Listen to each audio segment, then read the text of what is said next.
Hey guys, this is Bekah Fay from CrossFit Coconut Creek, lesson 1 for Affiliate University Coach Development. I have a setup that may fall down, so be warned. So I have 3 categories: great coaching, being prepared, and having fun. Under great coaching, I highlighted a couple things that I look for in my coaches' classes and that I have really been working on in my own coaching development over the last several years. So number 1, during explanations, only using as many words are as necessary to get the outcome that I want from the athlete. I think that's a really good sign of a great coach. If I can get you to do the thing that I want with 1 or 2 words, or maybe just 1 brief sentence, rather than a paragraph or multiple sentences and multiple attempts. Secondly, clear directions and management. So if I need 5 people on the rower, 5 people on the rig, 5 people on the floor, I'm able to clearly direct them. Maybe I count them off by 3s and say partner 1 on the rower, partner 2, etc. Giving clear directions so that no one's giving like this face of like, what do I do next? I want everyone to know what is coming and know where they're supposed to be. And it's my job to tell them that. Next, I want them to learn one thing that they haven't heard before. Even if it's like a joke, even if it is a cue for a movement or a different way to think about a movement or a different strategy during a workout, I want them to come here and at least hear one thing that they haven't heard before, because whether they recognize it or not, I think that's something that keeps them coming back, knowing that they're gonna learn something. That kind of feeds into my next point. Could they have done this WOD without me? If they were just doing this workout in the garage, would they have had the same experience as if they were coming and being coached by me?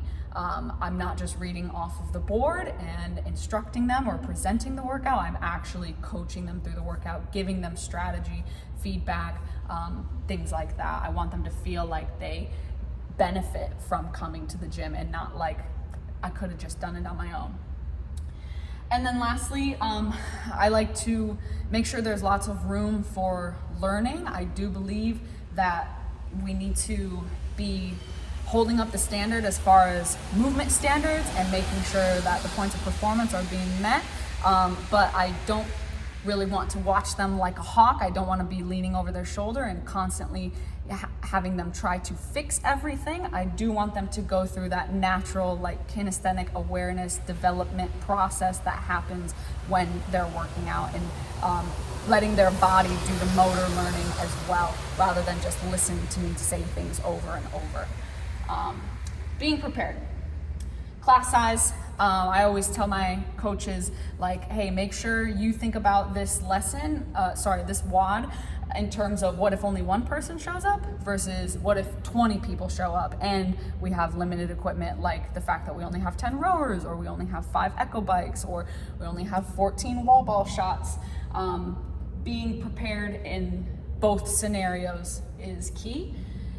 Equipment setup. So if we are using machines, we do need to have the foresight to bring them out, at least for the first class of the day, depending on how many people come out. For example, today we don't need equipment, but we do need to have attention be paid to the floor layout. We have shuttle runs, we have lunges, and we have toes to bar. So that they all conflict for space for each other. So making sure that the floor layout, at least I have it clearly in my head, if not drawn on the board, for safety. Another thing that I look for here is like if we are doing something on the rig, mainly pull-ups or muscle-ups, sometimes we'll store our plates back there on the plate stacks, the wheeling plate stacks, and worst case scenario, if someone were to fall off the rig, I don't want their head to be hitting a weight stack. So I make sure if that is in the workout, we need to put the plates somewhere else, and that requires me to be prepared. And then being prepared, I want it to be evident that I have the knowledge and experience of the movements.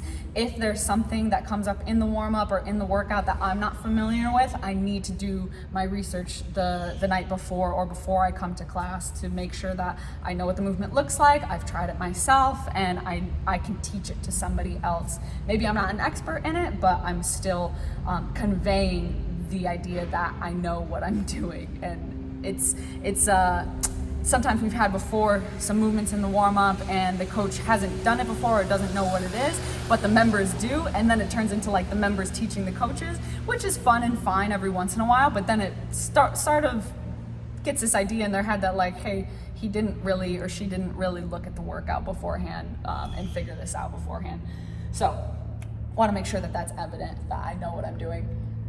Having fun. My favorite part, my favorite category. I want to make sure people are smiling. I want to make sure people are laughing. I will say the dumbest jokes just to get a chuckle out of people. I want to hear some hooting and hollering and some wooing, whether it's because this sucks and this is difficult, or because they're super pumped that they got a PR. I want to see lots of high fives and fist bumps, even if it's kind of forced and we're telling them, all right, for the warm-up, you're going to tag your partner, give them a fist bump, and then switch places, right? I'm cool whether it's forced or organic.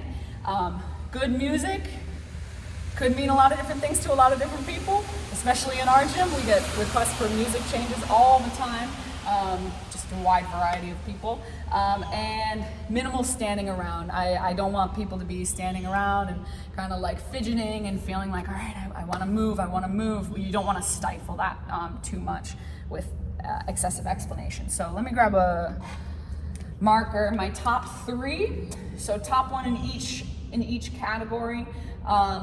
Great coaching. I would put my number 1 as clear directions and management, because all of these other things are awesome and amazing, and I think they mean a lot to people and they show that you're going the extra mile. But without clear directions and management, it all falls apart anyway. Being prepared, I would say this is, well, shoot, that's a hard one. Let me come back to that one. Having fun, most important one for me is laughing, because even if the music sucks, even if no one's, fist bumping each other, at least they're laughing and it's clear that they're having fun. And you're more likely to go back to an environment that makes you laugh and have joy. Being prepared. Okay, I take it back. Not this one. Right now in our gym, the most important aspect of this category to me is this, because we're growing a lot, we're having a lot of very, very full classes, and it's something that our coaches have really, really been working on, being able to manage a really big class and still give everybody a wonderful experience. So I think being prepared to make modifications to the workout based on class size is key. So that's it. I'll see you guys on the call.